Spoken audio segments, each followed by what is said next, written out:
Hello everyone, study with পুনির চ্যানেলে তোমাদের সবাইকে ওয়েলকাম। আজকে আমি তোমাদের সঙ্গে ক্লাস দ্বিতীয় শ্রেণীর বাংলা জঙ্কার বইয়ের অধ্যায় নাম্বার 10 উৎসব ও উদযাপন এই পাঠটির আমি পার্ট 1 এবং পার্ট 2 তোমাদের সঙ্গে আলোচনা করব। তাহলে আমার ভিডিওটা তোমরা স্কিপ না করে দেখতে থাকো। অ্যান্ড অবশ্যই আমার চ্যানেলে যদি কেউ নতুন কেউ ভিজিট করে থাকো তাহলে অবশ্যই আমার চ্যানেলটাকে লাইক, শেয়ার অ্যান্ড সাবস্ক্রাইব করে নেবে পরবর্তী নোটিফিকেশন পাওয়ার জন্য। তাহলে চলো এই পার্টটির আমি পার্ট 1 তোমাদের সঙ্গে আলোচনা করি। ফার্স্ট অফ অল পার্টের নাম দেওয়া হলো যে মনীষার নৃত্য। তাহলে এখানে মনীষার নৃত্যে পার্টটি খুব ভালোভাবে গল্পটি দেখে না, আমি তোমাদেরকে পড়ে শোনাচ্ছি। মনীষাদের ঘর আদর কোণ। প্রতি বছরের মতো এবারও গ্রামে ধুমধাম করে বিষ্ণুরাভা দিবস পালনের আয়োজন চলছে। ঘরে ঘরে ছোট ছোট ছেলে মেয়েদের নৃত্য, গীত, নাটকের মহড়া চলছে। মনীষা প্রথমবারের মতো একটি নৃত্য পরিবেশন করার কথা ভাবলো। মা তার মনের কথা বুঝতে পেরে সাগর দাদার কাছে নিয়ে গেলেন। তাহলে সাগর দাদার কাছে মা নিয়ে গেলেন মনীষাকে। সাগর দাদাকে টিলায় টিলায় ঘুরে ফুরে গানটি নাচতে শেখালেন। 20 জুন দিনটি এলো। সকাল 9টা থেকে কার্যসূচি আরম্ভ হলো। দলে দলে মানুষ অনুষ্ঠানে দেখতে এলো। গীত, নৃত্য, নাটকের জন্য ছেলেমেয়েরা বিভিন্ন সাজ পোশাক করে প্রস্তুত হলো। সমবেত সঙ্গীতের পর মনীষাকে মঞ্চে ডাকা হলো। গানটি বাজতে আরম্ভ হলে মনীষা নাচতে শুরু করলো। হঠাৎ সে থেমে গেল। সে নাচের ভঙ্গিমা ভুলে গেছে। লজ্জায় ভয়ে তার মুখ লাল হয়ে গেল। তখন সে সাগর দাদাকে মঞ্চের সামনে দাঁড়িয়ে থাকতে দেখল। সাগর দাদা গানের তালে তালে নাচতে শুরু করলেন। তার নাচ দেখে মনীষারাও সাহস হলো।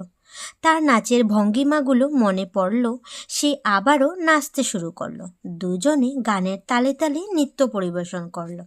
গ্রামের মানুষ মনীষার সঙ্গে সাগর দাদার নাচও উপভোগ করলো। সবাই জোরে জোরে হাততালি দিল। তাহলে গল্পটি তোমরা খুব ভালোভাবে শুদ্ধভাবে বলার চেষ্টা করবে। তারপর গল্পটির আন্ডারে কিছু কোয়েশ্চেন হলো, দেখে নাও। এইসব কথা বলি। হলো মনীষারা দলে দলে কোথায় এলো? মানুষেরা দলে দলে কোথায় এলো? আনসারে বলবে মানুষেরা দলে দলে অনুষ্ঠানে এলো। কোয়েশ্চেন নাম্বার হলো মনীষাকে কে নাচ শিখিয়েছিলেন? আনসারে বলবে মনীষাকে সাগর দাদা নাচ শিখিয়েছিলেন। কোয়েশ্চেন নাম্বার হলো যে মনীষা কোন গানের সাথে নৃত্য করেছিল? আনসারে বলবে মনীষা টিলায় টিলায় ঘুরে ফুরে গানের সাথে নৃত্য করেছিল। নেক্সট হলো মনীষাদের গ্রামে কি দিবস পালন করা হবে? আনসারে বলবে মনীষাদের গ্রামে বিষ্ণুরাভা দিবস পালন করা হবে। নম্বর কোয়েশ্চেন হলো যে সাগর দাদা মনীষাকে কি শিখিয়েছিলেন? আনসারে বলবে সাগর দাদা মনীষাকে ঘুড়ি ফুলের নাচ শিখিয়েছিলেন। নেক্সট হবে মনীষারা কখন সাহস হলো? মনীষার কখন সাহস হলো? আনসারে বলবে যখন সাগর দাদা গানের তালে তালে নাচ শুরু করলেন তখন মনীষার সাহস হলো। এভাবে তুমি আনসারটি লিখে নেবে। নেক্সট হলো এসো জেনে নিই। ভঙ্গিমা শব্দের অর্থ কি? আনসারে হবে ভঙ্গি বা অঙ্গ বিন্যাস। কার্যসূচি শব্দের অর্থ কি? আনসারে বলবে যে কোনো অনুষ্ঠানের ক্রম অনুসারে নির্ধারিত কাজের তালিকা। ক্রমানুসারে নির্ধারিত কাজের তালিকা। তাহলে খুবই ইম্পর্টেন্ট, তোমরা শব্দ অর্থগুলি শিখে রাখবে। নেক্সট হলো এসো পড়ি। তাহলে দেখে নাও। দেওয়ালি। দীপ দীপ দীপাবলি, আমরা বলি দেওয়ালি, পটকা ফুলঝুরি আলোর মালায় ভরে বাড়ি। দীপাবলি আলোর উৎসব। দীপাবলিকে দেওয়ালিও বলে। তারপর নেক্সট পেজে দেওয়া হলো যে এসো ছবি দেখে কাহিনী বলি। তাহলে ইঁদুরের কাণ্ড। তো দেখতে পাচ্ছ এখানে কি করলো, একটি শিশুর মধ্যে ইঁদুর ঢুকে পড়েছে। তারপর বিড়ালটি কি করছিল, শিশির উপর থেকে মুখা থেকে দেখছিল ইঁদুরটি শিশির ভিতর। তারপর সে কি করলো, শিশিটিকে উল্টে ইঁদুরটিকে বার করার চেষ্টা করলো বিড়ালটি। তারপর সে বার করার চেষ্টা করলেও সে বার করতে পারলো না। তারপর সে কি করতো, বড়শি আনতে চলে গেল। এর মধ্যে কি করলো, ইঁদুরের যে বন্ধুগুলা কি করছে, ওকে দেখে শিশি থেকে বার করে নিয়ে চলে গেল। তারপর বিড়ালটি এসে দেখলো যে শিশিতে ইঁদুরটি নেই। বড়শি নিয়ে এসে দেখে ইঁদুরটি নেই। তারপর সে অনেক দুঃখ প্রকাশ করলো এবং উদাস হয়ে বসে রইল। এই হলো কাহিনী। তারপর নেক্সট হলো যে এসো পড়ি। তাহলে কিছু শব্দ এখানে দেখে না, আমি পড়ে শোনাচ্ছি তোমাদেরকে। যে শুষ্ক, পরিষ্কার, আবিষ্কার, দুষ্ট, কৃষ্ট, বৃষ্টি। তারপর হবে কনিষ্ঠ, অনুষ্ঠান, প্রতিষ্ঠান, উষ্ণ, তৃষ্ণা, সহিষ্ণু, পুষ্প, বাষ্প, পুষ্পক, ভীষ্ম, উষ্ম, গ্রীষ্ম।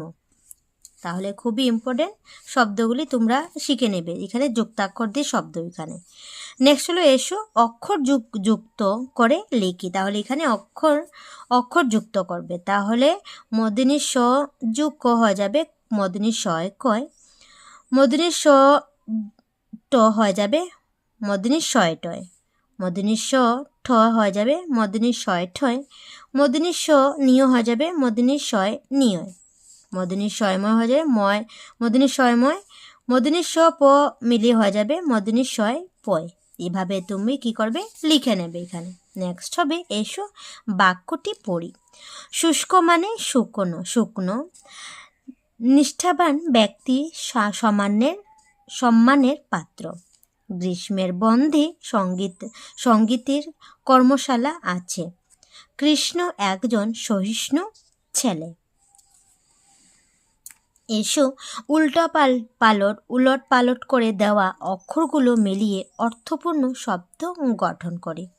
তাহলে এখানে এলোমেলো করে দেওয়া আছে, তুমি অক্ষরগুলো অর্থপূর্ণ লেখো। তাহলে হবে কনিষ্ঠ, প্রতিষ্ঠান, আবিষ্কার, পরিষ্কার এবং সহিষ্ণু। এভাবে তোমরা লিখে নেবে। নেক্সট এসো পড়ি আমাদের রমেন কাকা। পার্ট 2 আমি পড়ছি। রমেন কাকা গ্রামের সঙ্গে একটি চিত্র প্রদর্শনীয় আয়োজন করেছেন। তিনি একজন রাজ্যিক পুরস্কার প্রাপ্ত শিল্পী। গ্রামে তার একটি চিত্রাঙ্কনের বিদ্যালয় আছে। রমেন কাকা কথা বলতে পারেন না, কানেও শুনেন না। তিনি আপন মনে নিজের কাজ করেন। শিশুদের খুব আদর করে ছবি আঁকা শেখান। তারাও ছবিগুলো সুন্দরভাবে আঁকতে যত্নশীল হয়। আজ তারাও কাকার সঙ্গে এসেছে। কাকা সঙ্ঘের গেটের মুখে রঙিন কাগজের মালা লাগিয়েছেন। তারা কাকাকে সাহায্য করল। রমেন কাকা পুরস্কার নেওয়ার ছবিগুলো প্রদীপ দাদা গাড়ি করে সঙ্গে নিয়ে এলো। তারা কাগজের মোড়া ছবিগুলোর কাগজ খুলে রাখলো। রমেন কাকা ইঙ্গিতে বুঝিয়ে দিলেন ছবিগুলো দেওয়ালের কথা লাগাতে হবে। তাহলে এখন কোশ্চেন দেখে নাও। এসো কথা বলি। গ্রামের সঙ্গে কে চিত্র প্রদর্শনীর আয়োজন করেছিলেন? আনসারে বলবে রমেন কাকা। তোমাদের গ্রামে তেমন কোনো সঙ্গ আছে কি? যদি থাকে তাহলে তোমরা লিখতে পারো। সঙ্গের নাম কি সেটাও তোমরা লিখতে পারো। ঠিক আছে। ঘ নম্বর হবে রমেন কাকা সংঘটি কি করে সাজিয়েছিলেন? আনসারে বলবে রমেন কাকা সংঘটি রঙিন কাগজের মালা দিয়ে সাজিয়েছিলেন। নেক্সট হবে রমেন কাকা তাদের ইঙ্গিতে কি বুঝিয়েছিলেন? রমেন কাকা তাদের ইঙ্গিতে বুঝিয়ে দিলেন যে ছবিগুলো দেওয়ালে লাগাতে হবে। তো এইভাবে আনসারটি তোমরা কপিতে লিখবে এবং শিখে রাখবে। এসো জেনে নেই। বিষ্ণুপ্রসাদ রাভা মৃত্যুর দিনটিতে প্রত্যেক বছর 20 জুন তারিখে রাভা দিবস উদযাপন করা হয়। তাহলে এখানে বিষ্ণু প্রসাদ রাভার গান আছে, সেটা তোমরা ভালোটিকে পড়ে নেবে। এখানে এসো বলি। ব্যাঙেদের 7 ভাই চলে ঠেলা গাড়িতে, চলেছিল বিয়ে খেতে ফড়িংয়ের বাড়িতে। বুড়ো ব্যাঙ ঠেলে গাড়ি থপ থপ পায়েতে, মোটা মোটা বুট পাড়া লাল কোট গায়েতে। বিয়ে বাড়ি গিয়ে দেখে ভারী মজা ভাই রে, সবাই বসেছে খেতে কারু পাতা নাই রে। বর বউ পালিয়েছে কাঁচকলা দেখিয়ে, এক পাল হাঁস শুধু হাসে প্যাকপ্যাকিয়ে। এসো অন্ত মিল আছে এমন শব্দ লিখি। তাহলে ব্যাং তুমি লিখবে চ্যাং, মজা, সাজা, হাঁস, বাস। তাহলে এখানে দেওয়া হলো যে এসো পড়ি। তাহলে এখানে শিশু দিবস উদযাপন করা হয়েছে, যে উদযাপন করা হবে এবং কোন স্থান দিয়ে দিচ্ছি, মোহনপুর খেলার মাঠে শিশু দিবস উদযাপন করা হবে এবং তারিখ দিয়ে দিচ্ছে 14 নভেম্বর 2023। তারপর শিশু দিবসে কি কি পরিবেশন হবে, যেটা হবে ছোটদের গীত নৃত্য হবে এবং চিত্রাঙ্কন প্রতিযোগিতা হবে। এখন দেখো না, এর আন্ডারে কিছু কোয়েশ্চেন হলো যে এসো বলি। প্রথম হলো শিশু দিবস কখন উদযাপন করা হয়? তাহলে আনসার বলবে শিশু দিবস 14 নভেম্বর উদযাপন করা হয়। আনসার হবে শিশু দিবস কোথায় উদযাপন করা হবে? তাহলে আনসারে লিখবে শিশু দিবস মোহনপুর খেলার মাঠে উদযাপন করা হবে। নেক্সট গ নম্বর হলো যে শিশু দিবসে কি কি অনুষ্ঠান হবে? তাহলে আনসারে লিখবে শিশু দিবসে ছোটদের গীত নৃত্য ও চিত্রাঙ্কন প্রতিযোগিতা অনুষ্ঠান হবে। তারপর নেক্সট হলো এসো পড়ি। বনভোজন পড়ে শোনাচ্ছি যে প্রীতম স্যার আর ঝুমুর দিদিমণি একদিন ছাত্রছাত্রীদের বনভোজনে নিয়ে গেলেন। বনভোজন মানে পিকনিক যেটাকে বলা হয়। জায়গাটি খোলা এবং খুব সুন্দর ছিল। ছাত্রছাত্রীরা আনন্দে দৌড়াদৌড়ি খেলা শুরু করলো। কিছু সময় পরে তারা ক্লান্ত হয়ে পড়ল এবং তাদের খুব খিদে পেল। দিদিমণিরা তাদের জন্য অনেক রকমের খাবার এনেছিলেন। খাবারের জিনিসের ব্যাগটি খুলে তারা সবাইকে খেতে ডাকলেন। সবাই খেলা থামিয়ে হাত মুখ ধুয়ে খেতে বসল। তখন প্রীতম স্যার খেয়াল করলেন যে খাবার রেখে খাবারের জন্য পাতা নিয়ে আসা হয়নি। তিনি চিন্তায় পড়ে গেলেন। ঝুমুর দিদিমণি, চলো আমরা সবাই মিলে গাছের পাতা নিয়ে থালা বানাই। দিদিমণির কথা মতো সবাই গাছের পাতা ছিঁড়ে আনলো। তিনি পাতাগুলো পরিষ্কার করে ধুয়ে দিলেন। ঝুমুর দিদিমণি ছোট ছোট বাঁশের কাঠি নিলেন। একটার উপরে আরেকটি পাতা জোরে থালা বানাতে শিখালেন। সবাই নিজের জন্য একটা করে থালা বানিয়ে খাবার খেল। সবাই খুব আনন্দ পেল, দিদিমণিকে ধন্যবাদ জানালো। তারপর এখানে কিছু কোশ্চেন হলো যে প্রশ্নের উত্তর লিখো। ক হলো ছাত্রছাত্রীদের নিয়ে প্রীতম স্যার এবং ঝুমুর দিদিমণি কোথায় গিয়েছিলেন? তাহলে তুমি আনসারে বলবে যে বনভোজনে গিয়েছিলেন। নেক্সট খ নম্বর হলো যে পিকনিকে আসার সময় প্রীতম স্যার কি আনতে ভুলে গিয়েছিলেন? তা আনসারে বলবে, আনসার হবে প্রীতম স্যার খাবার জন্য পাতা আনতে ভুলে গিয়েছিলেন। গ নম্বর কোশ্চেন হলো যে ঝুমুর দিদিমণি পাতা দিয়ে কি বানাতে শিখিয়েছিলেন? আনসার গ নম্বর বলবে যে ঝুমুর দিদিমণি পাতা দিয়ে থালা বানাতে শিখিয়েছিলেন। তারপর নেক্সট এসো শুনি। তাহলে পয়তয় বয়দয় দিয়ে কিছু শব্দ তোমরা দেখে নাও। লুপ্ত, সুপ্ত, সপ্তম, দীপ্তি। শব্দ, জব্দ, বঙ্গাব্দ, শকাব্দ। এভাবে তোমরা পড়বে এবং শিখে রাখবে শব্দগুলি। তারপর নেক্সট এসো জুড়ে জুড়ে লিখি। তাহলে স বয়দয় হয়ে যাবে শব্দ, জ বয়দয় হয়ে যাবে জব্দ, শকা বয়দয় হয়ে যাবে শকাব্দ। এভাবে তোমরা লিখে নেবে। নেক্সট হবে এসো বাক্য পড়ি। শকুন একটি লুপ্তপ্রায় প্রাকপক্ষী। অভিধানে শব্দ পাওয়া যায়, বিনা সপ্তম শ্রেণীতে পড়ে। এভাবে তোমরা পড়বে। নেক্সট হবে নিচে যুক্তাক্ষরগুলো দিয়ে দুটি করে শব্দ লিখো। এখানে 3টি দেওয়া আছে, তোমরা 3টা লিখে নেবে। পয়তয় লিখবে লুপ্ত, গুপ্ত, প্রাপ্ত। বয়দয় লিখবে শব্দ, জব্দ, শকাব্দ। এভাবে তোমরা শব্দটি লিখে নেবে। নেক্সট সাবলীল পঠন। তাহলে স্পিডে তোমরা পড়বে যে বর্তমান সময়ে মোবাইল ফোন অত্যন্ত প্রয়োজনীয়। এর সাহায্যে আমরা দূর দূরান্তের মানুষের সঙ্গে কথা বলতে পারি। এছাড়াও গান শুনতেও ও ছবি তুলতে পারি। ইন্টারনেটের ব্যবহার করে দেশ বিদেশের কথা জানতে পারি। কিন্তু মোবাইল ফোনের অতিরিক্ত ব্যবহারে আমাদের চোখে খুব ক্ষতি হয়, মস্তিষ্কেরও ক্ষতি করতে পারে। তাই বড়দের থেকে শিখে তারপর মোবাইলের ব্যবহার করতে হয়। বড়দের অনুমতি নিয়ে শুধুমাত্র কিছু সময়ের জন্য মোবাইল ব্যবহার করা উচিত। এসো পড়ি। বড়দিন, বড়দিন, বড়দিন কি যে শুভ দিন, সবাই মিলে পালন করি যিশুর জন্মদিন। বড়দিন যিশু জন্মতিথি, বড়দিনে সবাই মিলে উপাসনা করা হয়, একজন অন্যজনের কুশল কামনা করেন। নেক্সট হবে পড়ো। আয়নাখাল প্রাথমিক বিদ্যালয়ে গত 5 জুন তারিখে বিশ্ব পরিবেশ দিবস উদযাপন করা হয়। পরিবেশ দিবসের কার্যসূচির অংশ হিসেবে সকালবেলা শিক্ষক ও ছাত্রছাত্রীরা বিদ্যালয়ের চারপাশে গাছের চারা রোপণ করে। সভায় অরণ্য মানব যাদব পায়েং বিশিষ্ট অতিথি হিসেবে অংশগ্রহণ করেন। বিদ্যালয়ের প্রথম শিক্ষক ঋষিকেশ কর তাকে উত্তরীয় দিয়ে বরণ করেন। সহশিক্ষক ময়ূরী ম্যাডাম ছাত্রছাত্রীদের সঙ্গে তার পরিচয় করিয়ে দেন।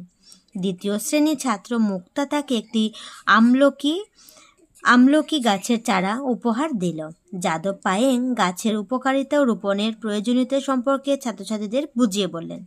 অভিভাবক ও স্থানীয় মানুষের উপস্থিতিতে বিশিষ্ট অতিথি সবাইকে গাছ না কাটাতে অনুরোধ জানালো।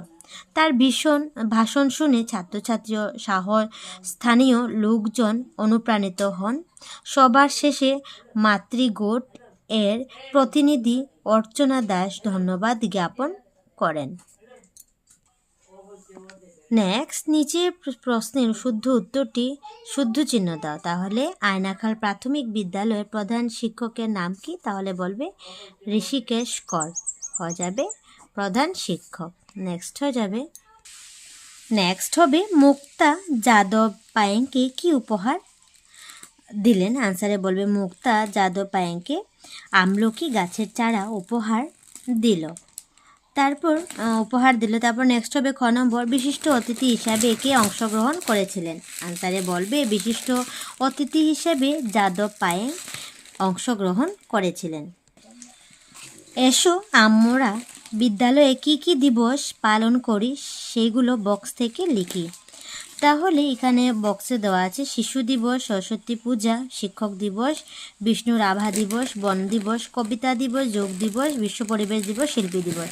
তাহলে তোমার বিদ্যালয়ে কি দিবস পালন করে সেটা তুমি এখানে লিখো। তাহলে তুমি লিখতে পারবে শিশু দিবস, সরস্বতী পূজা, বিষ্ণু রাভা দিবস, বিশ্ব পরিবেশ দিবস, শিক্ষক দিবস, শিল্পী দিবস, স্বাধীনতা দিবস, গণতন্ত্র দিবস, গান্ধী জয়ন্তী আমরা বিদ্যালয়ে পালন করি উৎসবগুলি।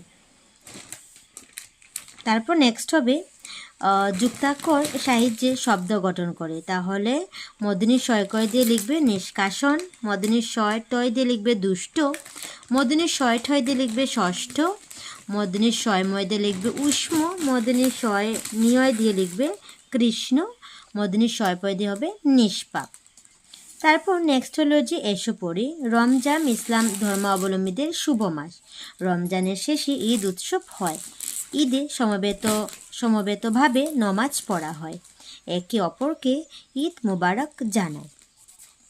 তারপর গাও রঘুপতি রাঘব রাজা রাম, पतित पावन सीताराम, ईश्वर अल्लाह तेरो नाम, सबको সম্মতি দে ভগবান। তাহলে এভাবে সুন্দর করে পড়বে। তাহলে এই পাঠটা আমি এখানেই শেষ করলাম। তাহলে অবশ্যই আমার ভিডিওটা যদি ভালো লেগে থাকে কমেন্টে জানাবে। তাহলে টাটা।